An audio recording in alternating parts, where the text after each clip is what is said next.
Hello everyone, welcome back to my channel Badewal Rashmi. यदि आपने अभी मेरा चैनल सब्सक्राइब नहीं किया है तो जल्दी कीजिए, सब्सक्राइब कीजिए और पूरी वीडियो को देखिए। आज मैंने अपनी इस वीडियो में क्या क्या बनाया है, कैसे बनाया है और अपने घर में पुराने सामान को कैसे रीयूज़ किया है या सुंदर बनाया है, अट्रैक्टिव बनाया है। और खाने में मक्का की रोटी है, आलू गोभी की सब्जी, बिल्कुल देसी स्टाइल में मट्ठा। तो जल्दी से शुरुआत करते हैं आज की वीडियो की। तो लाइक और शेयर करना ना भूलें और अपने ग्रुप में ज़्यादा से ज़्यादा शेयर कीजिए। तो करते हैं वीडियो की शुरुआत। सबसे पहले तो आप सबका स्वागत करती हूँ मैं अपनी इस वीडियो में।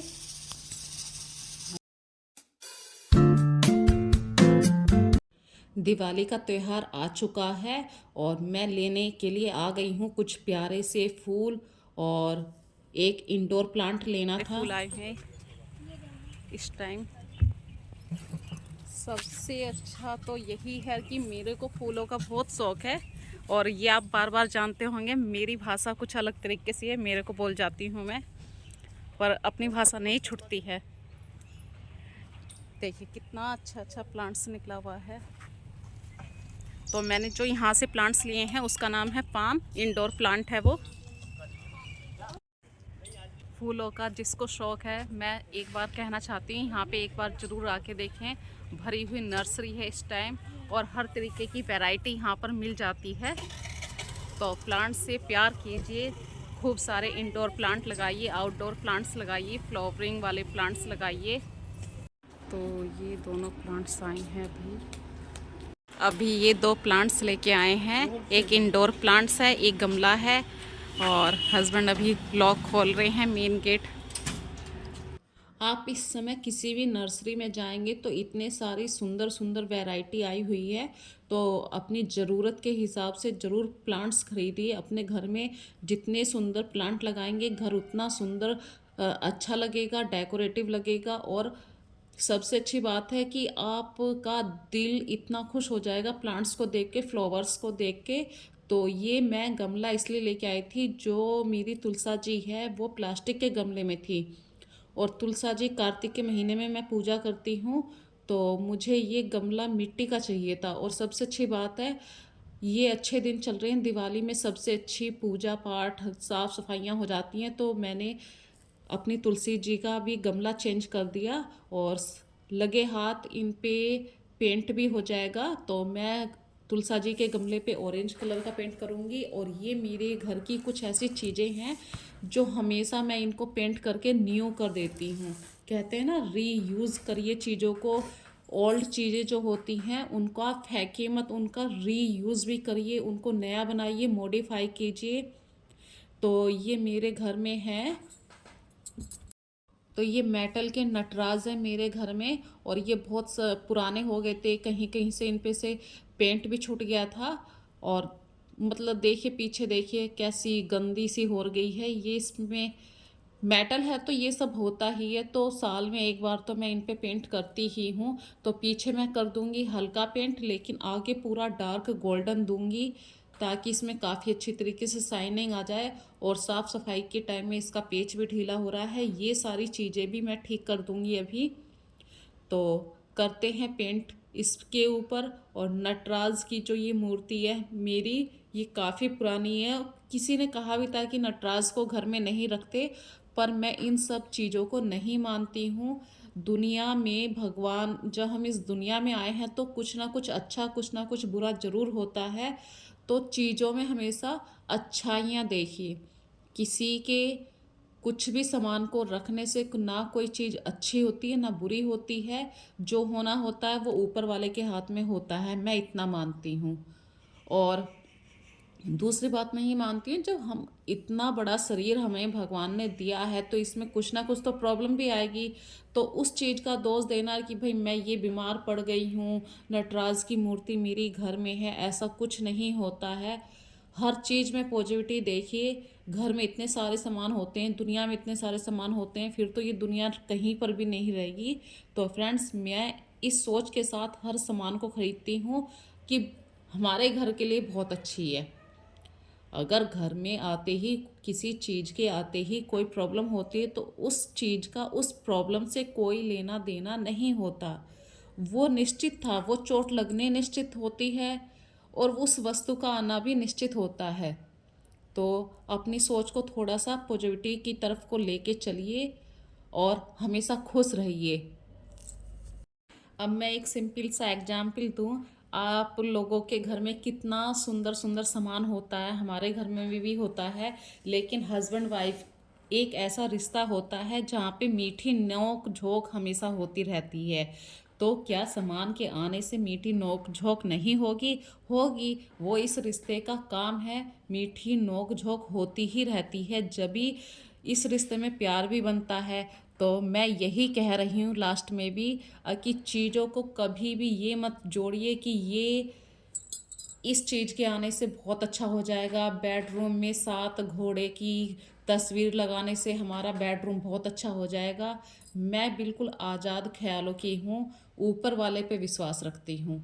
चाहे आप किसी भी धर्म से हो, बस ऊपर वाले के आगे हाथ जोड़िए और मन में हमेशा पॉजिटिविटी भर के रखिए कि मुझे कुछ भी हो जाए, सुख है तो सुख में भी खुश रहना, दुख है तो उस दुख को भी एक बार को भगवान का दिया हुआ आशीर्वाद समझ के ग्रहण करना है। इसी का नाम जिंदगी है। जो अपने दुख में भी हार गया और सुख में अपने कंट्रोल से बाहर हो गया तो वो इंसान नहीं है। सुख में कंट्रोल से रहे और दुख में अपने दुख पे कंट्रोल रखे। तो ये बातें तो चलिए छोड़िए, इन सब बातों का भी टॉपिक नहीं था ये। तो हम इस मूर्ति के ऊपर मैंने ये सारा आपको लेक्चर दे डाला फ्रेंड्स, सॉरी। तो मेरे पास बहुत सारी ऐसी मूर्तियाँ थी जिनको मैं पेंट करना चाह रही थी, और ये डेकोरेटिव आइटम मैंने इसलिए रखे हुए हैं कि मुझे बहुत पसंद है।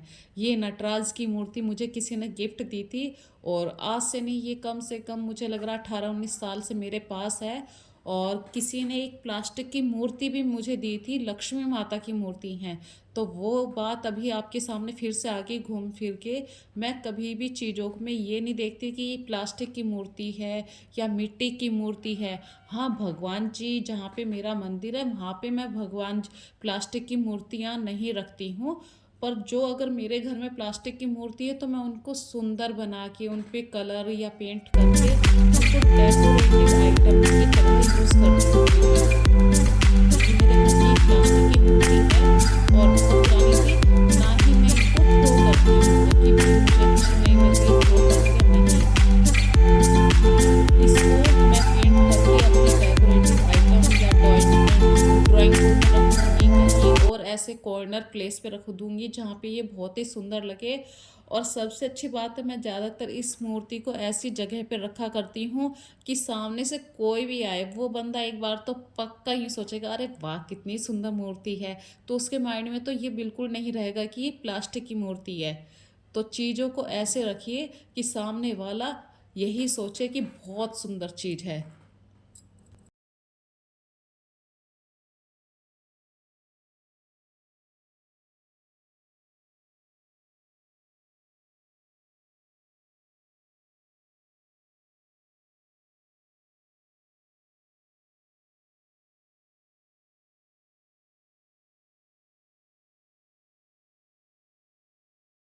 और देखिए तुलसा जी का गमला भी हमने पेंट पहले ही कर दिया था और ये सूख भी चुके हैं। बस आज तो हम धनतेरस की तैयारी करनी है। इनको लगा रखा है मैंने आज लाइटिंग लगाने के लिए, दिवाली की लाइट लगाने के लिए। तो फ्रेंड्स, ये काम तो इन्हीं के ही होते हैं, मुझसे बिजली का काम नहीं होता है। और सारे काम मैं करूँगी तो कैसे दुनिया चलेगी भाई। और ये जो लाइट वाली लड़ियाँ हैं, बल्ब वाली लड़ियाँ हैं, ये मेरे हस्बैंड ने अब से 2 साल पहले बनाई थी। घर पर ही खुद ही बनाई थी, क्योंकि वैसी लाइटें लेके आते हैं वो 1 साल में, और लंबे समय तक चलने वाली ये लड़ियाँ हैं। सामान इन्होंने निकाल के इस तरीके से फैला रखा है। बस अब धीरे धीरे निकाल रहे हैं और लगाते जा रहे हैं, क्योंकि दिवाली में बस 3 दिन ही बाकी हैं और घर की डेकोरेशन लाइट के बिना बिल्कुल अधूरी होती है। तो टाइम हो रहा है इस टाइम 2:35, यानी आप देख भी पा रहे होंगे 2:35 हो रहे हैं। और फ्रेंड्स इस टाइम मैं नहा कर आई हूँ पूरे घर का साफ़ सफाई करके। ऑलमोस्ट मेरे को नॉर्मली दिनों में भी और इस टाइम भी दिवाली के पास के समय में भी मेरा इतना ही टाइम हो जाता है झाड़ू पोछा करने में और घर का टोटल काम करने में। आस्था भी कॉलेज से नहीं आई है, कार्तिक भी स्कूल में गया हुआ है, तो ये आएंगे अभी कम से कम 3 बजे के आसपास कार्तिक आएगा और 3:15 बजे के आसपास ही आस्था आ जाएगी। तो फ्रेंड्स ये मेरा बहुत बिजी इस टाइम दिन रहता है, घर का टोटल काम करना था। आज तो मैंने प्लांट्स भी लगाए हैं, पाम प्लांट खरीद के लेके आई हूँ मैं नर्सरी से, और उसको अभी गमले में मैंने अभी शिफ्ट नहीं करा है, वो अभी जैसा आया था नर्सरी से वैसे के वैसे ही रख। तो मैं बनाऊंगी अभी जाके नीचे खाना, और एक बार आपको ये वीडियो में दिखा देती हूँ। और हस्बैंड को भी भूख लग रही है, कार्तिक भी स्कूल से आने वाला है, आस्था भी। तो आज मैं इन सब के लिए बना रही हूँ आलू गोभी की सब्जी और मक्का की रोटी, क्योंकि दोपहर का टाइम है। और ये खाना खाने के बाद मेरे हस्बैंड और कार्तिक निकल जाएंगे शाम को हरियाणा के लिए, क्योंकि इनका कुछ अर्जेंट काम है वहाँ पे, दोनों का, पापा और बेटे का। और लाइटिंग का काम तो मैं ज़्यादातर इन्हें ही कहती हूँ कि आप प्लीज़ लाइट का काम कर दीजिए, क्योंकि मुझे मतलब बहुत ही ज़्यादा ये अजीब सा काम लगता है। मैं खुले तार छोड़ देती हूँ, जो बहुत ज़्यादा लापरवाही का काम होता है।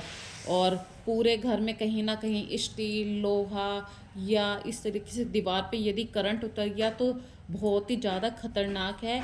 इस बात के लिए मैं आप सब लोगों से, फ्रेंड्स से रिक्वेस्ट कर रही हूँ, यदि आप लोग तारों का काम कर रहे हैं, स्टैम्प, बिजली का कुछ भी काम कर रहे हैं, तो उस पर टेप ज़रूर चिपकाएं। जो काम अगर आपसे नहीं आता तो वो काम छोड़ दीजिए। फिर मैं थोड़ा सा बस कार्तिक की पैकिंग तो मैंने कल रात ही कर दी थी, मैंने ये बात किसी को नहीं बताई थी क्योंकि उसका कंपटीशन था, और बच्चों के कंपटीशन के बारे में मैं ज़्यादातर बातों को शेयर नहीं करती हूँ, लेकिन दिखाना यूँ पड़ गया। मेरे घर की लाइट कौन लगाएगा फिर, तो मैंने हस्बैंड से यही बोला, प्लीज़ आप पहले मेरे घर की लाइटें लगा के चले जाओ, मुझसे लाइटें नहीं लगेंगी। और मैं और आस्था अभी बस मार्केट के लिए निकलते हैं। आस्था नहा रही है और नहाने के बाद अभी इन्हें कम से कम अभी 1 घंटा है, 1 घंटे में तो हम बहुत सारी शॉपिंग करके आ जाएंगे, क्योंकि मेरा घर जो है वो मेन मार्केट के अंदर ही है। मार्केट और 5 मिनट का रास्ता है, ऊपर से स्कूल जाएंगे, ये लेना है सामान, ऐसे आना है, तो टाइम पास तो मुझे करना ही नहीं है। शाम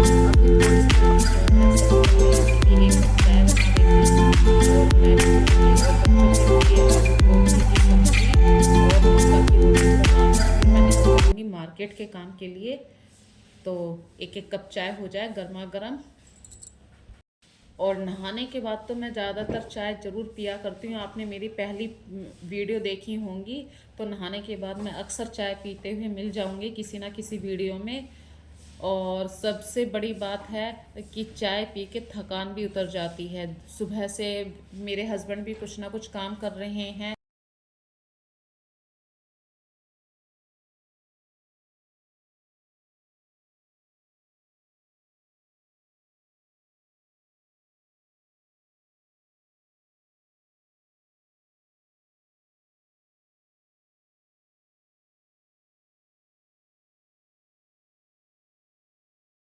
चुपचाप देखिए, बच्चों की लड़ाई हो रही है।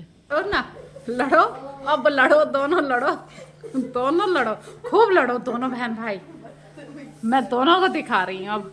तो थोड़ा सा टाइम मिला, मैंने इस तरीके से सुबह या शाम कभी भी जब भी फुर्सत हो अपना काजू बादाम का डिब्बा में भर के रख देती हूँ, घी में भून के। बच्चों का जब मन करे खा लेते हैं और तैयारी करते हैं दोपहर के खाने की।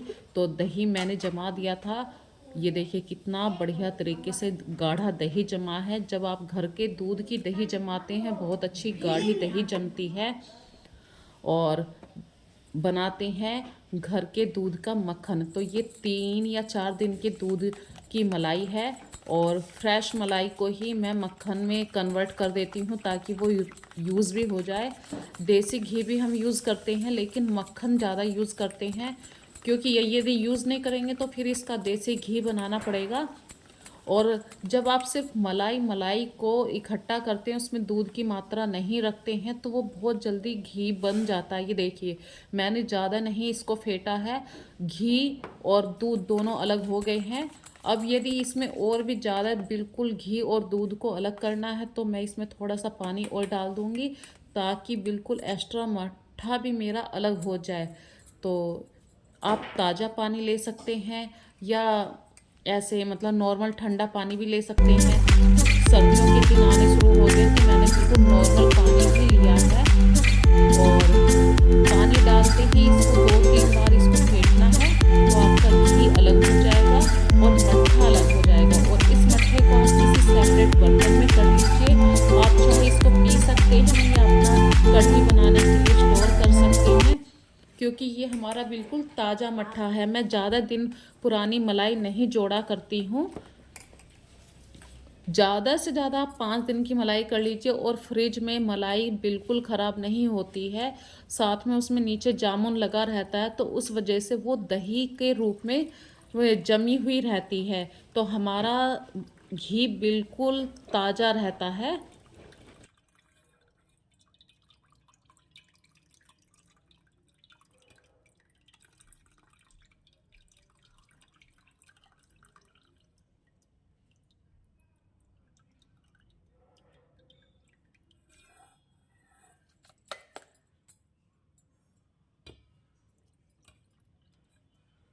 और जब आप इस तरीके से मट्ठे को और घी को बिल्कुल सेपरेट कर देते हैं, तो ये आपका इतना ताज़ा बटर आपके पास कलेक्ट हो जाता है। आप मार्केट में भी इतना ताज़ा बटर नहीं मिल पाएगा आपको। मार्केट में ज़्यादातर आपने वही पैकेट वाला पैकिंग वाला बटर ही देखा है, या किसी डेयरी पे आप जाएंगे तो वहाँ 1% आप ले सकते हैं। तो चलिए ये तो बात छोड़िए, कहीं पे ताज़ा है या नहीं है वो सब बातें अलग होती हैं। अब करते हैं अपने घर में रोटी की तैयारी। तो मैंने फटाफट से लहसुन प्याज को भूनना शुरू कर दिया। अब गोभी की सब्जी बनती है तो लहसुन प्याज की भूनती बनेगी, फिर जब उसमें पेस्ट डालना है तो आपको थोड़ा सा काली और अदरक को भूनना है।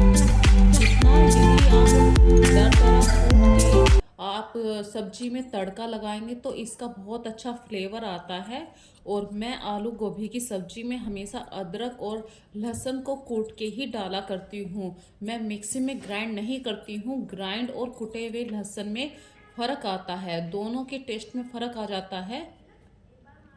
और प्याज को फटाफट से चॉप करके तड़के की तैयारी शुरू करती हूँ।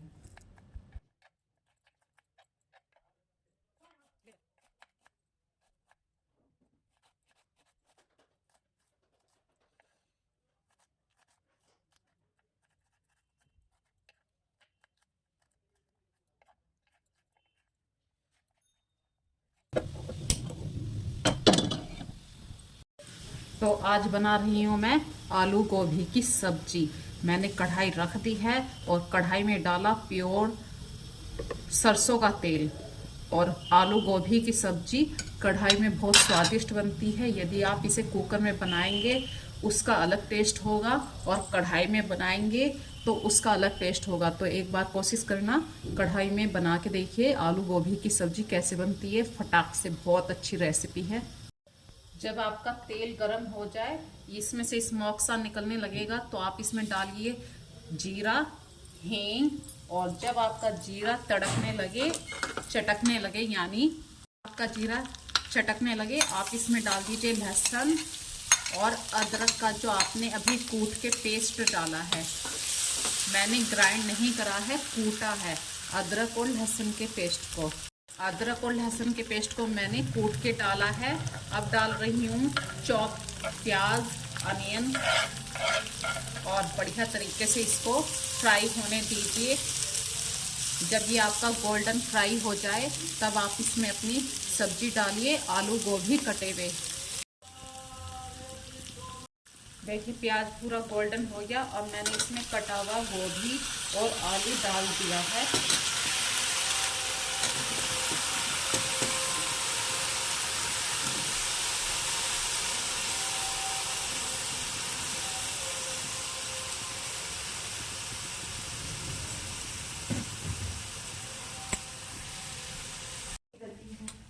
डाल रही हूँ मैं मिर्ची, धनिया, हल्दी, और आप अपने स्वाद अनुसार डालिए इसमें नमक।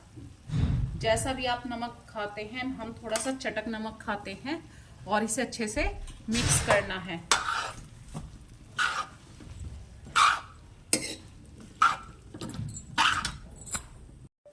बस ये अच्छे से मिक्स करिए और इसको ढक दीजिए किसी चीज से। तो कढ़ाई की बनी हुई सब्जी का अलग ही टेस्ट होता है। तो ये देखिए, मैं बस अब इस सब्जी को ढक दूंगी। ये कम से कम आधे घंटे में सब्जी बनेगी। कहने का अर्थ ये है कि 1 भाग गेहूं का आटा और 3 भाग आप लीजिए मक्का का आटा, तो आपकी रोटी इसमें टूटेगी भी नहीं और बहुत अच्छी तरीके से परफेक्ट बनेगी। बस अब इस आटे को आपको मिक्स करना है, और सर्दियों में इस तरीके की रोटी आपके शरीर के लिए भी बहुत फायदा करती है। मोटा अनाज जिसको बोलते हैं हम लोग, मोटा अनाज हमारे शरीर के लिए बहुत अच्छा काम करता है। पाचन क्रिया बहुत अच्छी होती है। अच्छे से इसे मिक्स करना है और इसे पानी डाल के बस गूंथते हैं। इस आटे को हैंड टू हैंड गूंथना होता है। गूंथना मतलब मथना, जिसको आप बोलते हैं आटा लगाना। तो इस आटे को आप बिल्कुल हैंड टू हैंड लगाना, यानी आपको तुरंत ही इसकी रोटी सेकनी पड़ेगी। ये नहीं कि आपने इसे 2 घंटे के लिए स्टोर कर दिया, ये स्टोर नहीं होता। ये रोटी आपको तुरंत बनानी होगी, क्योंकि मक्का में एक खास बात होती है, मक्का का आटा जैसे आप लगाएंगे ये ढीला होता जाएगा, पानी छोड़ना शुरू कर देता है।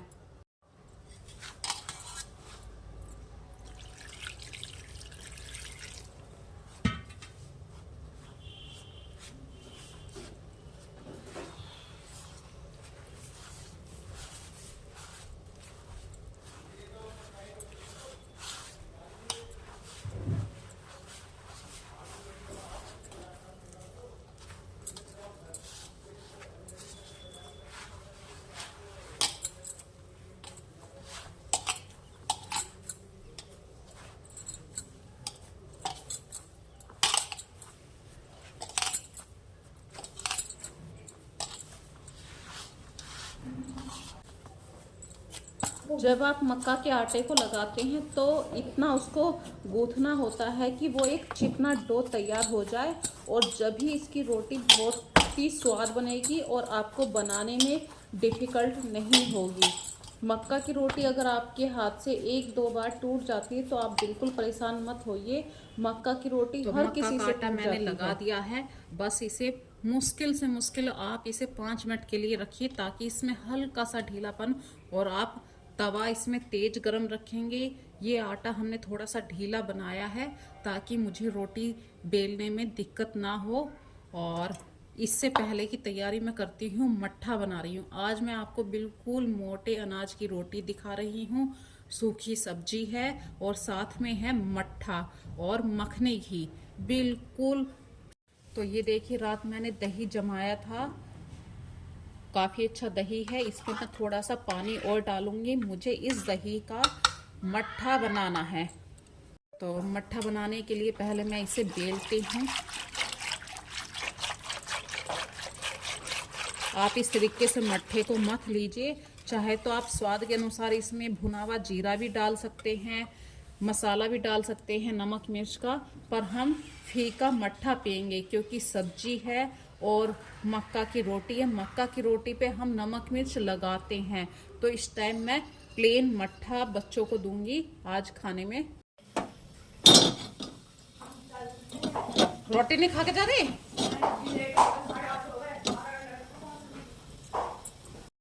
तो तवे को अच्छे से साफ कर लीजिए। जब आप पहली बार मक्का की रोटी बनाएं, यदि आपसे पानी के हाथ की नहीं आती है तो आप उसमें गेहूं का पलेथन भी यूज़ कर सकते हैं। भाई मुझसे नहीं आती है और मक्का की रोटी खाना घर में सबको पसंद है, तो मैं इसको पलेथन के साथ बनाती हूँ। जैसे आप गेहूं की रोटी बनाते हैं, सेम वैसे ही पलेथन के साथ इसकी रोटी बनाइए। बस इसकी रोटी आपको बहुत छोटी छोटी बनानी होगी क्योंकि ये किनारों पर से फट जाती है इसकी रोटी। और तवे को आप तेज रखिए, ये जब ही जाके एक साइड से पकेगी रोटी। मंदी गैस पे ये रोटी नहीं सिक पाएगी। और ये थोड़ी सी करारी रोटी सिकती है। करारी मतलब टाइट रोटी जिसको आप बोलते हो। और इस रोटी को आप कैसे भी मतलब नमक मिर्च डाल के, भाई हमारे घर में तो मक्के की रोटी पर मखनी घी हो, बहुत सारा नमक मिर्च हो और साथ में सूखी सब्जी या मट्ठा हो, इस तरीके से पसंद करते हैं। यदि आपके घर में और तरीके से कैसे भी खाते हैं तो मुझे कमेंट में जरूर बताना। भाई हमारे यहाँ पे मक्का की रोटी ऐसे बनाई जाती है, आपने गलत बनाया है या कुछ भी, आप कमेंट में मुझे जरूर बताया कीजिए।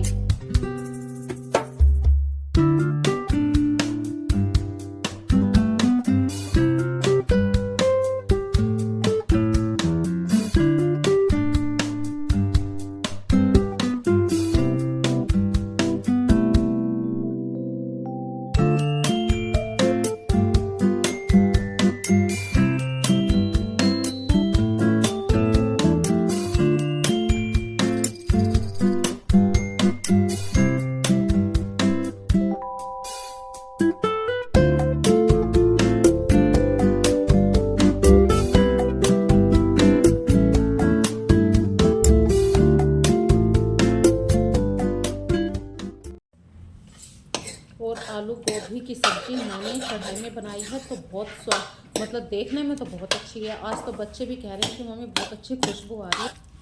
तो आलू गोभी की सब्जी जब भी आप बनाया करें कढ़ाई में बनाएं। कुकर में बना तो लेते हैं और बन भी जाती है, लेकिन उस सब्जी में इतना अच्छा टेस्ट नहीं बन पाता है। और साथ में डालिए आप थोड़ा सा धनिया पत्ती। तो मैंने शायद रिकॉर्ड नहीं कर पाई हूँ, धनिया पत्ती पहले ही डाल दी थी। और मक्का की रोटी तैयार हो चुकी है सीखने के लिए। ये देखिए, इसे गैस पे ये फिर से तेज गैस रखनी है आपको। मंदी गैस पे तो ये रोटी सीख ही नहीं पाती, इसके लिए थोड़ी तेज गैस चाहिए। और मक्का की रोटी में जब आप मक्का का आटा लगाते हैं, इसमें थोड़ा सा गेहूं का आटा मिक्स कर लेते हैं तो ये रोटी आपकी फूलती भी है। और अगर आप मक्का की रोटी खाने के बहुत शौकीन हैं तो हफ्ते में एक बार ज़रूर बनाइए। अच्छी बात है कि आपका पाचन बहुत अच्छा रहता है। मोटा अनाज आप जितना खाएंगे आपकी सेहत में बहुत अच्छा सुधार भी होगा। जिसका पेट खराब रहता है वो सब प्रॉब्लम से भी आपको छुटकारा मिल जाएगा। तो करते हैं सर्विंग की तैयारी। मक्का की रोटी लेनी है, उस पर खूब सारा मखनी घी लगाएंगे। भाई अगर आप मखनी घी के बिना मक्का की रोटी खाएंगे तो आपको बिल्कुल स्वाद नहीं आएगा। इसके लिए आपको मखनी घी डालना ही पड़ेगा या देसी घी डालिए। और गर्मा गर्म आलू गोभी की सब्जी, साथ में अब मैं इस पे डालूंगी नमक मिर्च। मक्का की रोटी पे नमक मिर्च डालकर खाने का अलग ही स्वाद आता है। और बिल्कुल देसी स्टाइल में आप लीजिए मट्ठा। मैंने मट्ठे में कोई भी तड़का नहीं लगाया है, ना ही नमक मिर्च डाले हैं, क्योंकि सब्जी में भी नमक मिर्च है और रोटी पर भी नमक मिर्च है। देखिए अभी आप देखना, हमारे यहाँ पे तो भाई मक्का की रोटी पे नमक मिर्च डालकर इस तरीके से खाते हैं, बहुत ही स्वाद आता है।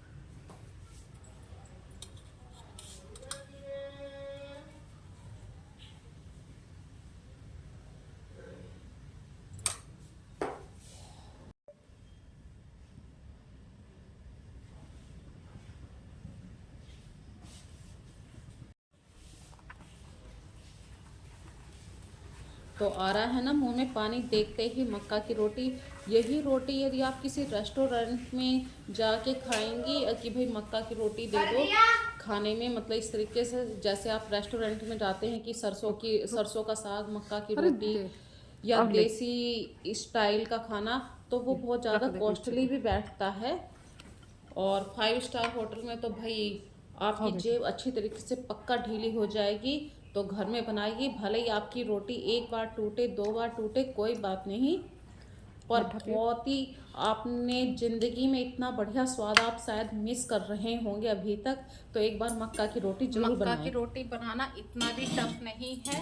ये देखिए, बस ये थोड़ा सा टाइम लेती है, टाइम कंज्यूमर। तो ये बहुत ही मतलब लो फ्लेम पे रोटी बनाई जाती है। और अच्छी बात है, रढ़ा के समझते हैं ना आप लोग, मतलब बहुत ही मीठी रोटी हो जाती है मक्का की जब इस पे धीरे धीरे इसे पकाते हैं गैस पे, और मखनी घी रखिए। इस रोटी की खास बात है कि आपका पाचन बहुत बढ़िया रहता है, और सर्दियों में तो इस रोटी को सूखी सब्जी के साथ खाने का बहुत ही अलग स्वाद आता है। तो मक्का की रोटी पे देसी घी रखिए या मखनी घी रखिए, बहुत स्वाद आता है। और ऐसी ही रोटी को यदि आप किसी रेस्टोरेंट में जाएंगे तो आप बहुत ही मतलब कॉस्टली खाना खाएंगे, पर घर पे बनाएंगे तो आपको मेहनत पड़ेगी। तो स्वाद खाइए, स्वाद लीजिए।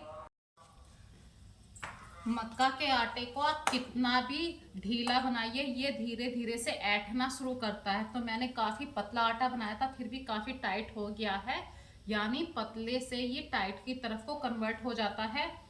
और एक बार में तो देखिए मक्का की रोटी नहीं, पहली रोटी तो हर किसी से बिगड़ती है। या तो आप डेली बनाते हो तो आपको मक्का की रोटी बनाने की आदत पड़ जाएगी, पर हमारे यहाँ पे तो कभी 6 महीने में रोटी बनती है, ज़्यादातर सर्दियों में मक्का की रोटी बनती है। तो पहली दूसरी रोटी तो बहुत खराब बनती है, धीरे धीरे जाके मक्का की रोटी लाइन पे आती है। पर इस रोटी को बनाने में जितनी मेहनत लगती है ना, उतना ही इस रोटी को खाने में स्वाद आता है। तो सर्दियों के मौसम में कभी आपने हमेशा पंजाब साइड सुना होगा मक्का की रोटी, सरसों का साग, और हम खाते हैं मक्का की रोटी। हर सब्जी सूखी सब्जी होनी चाहिए।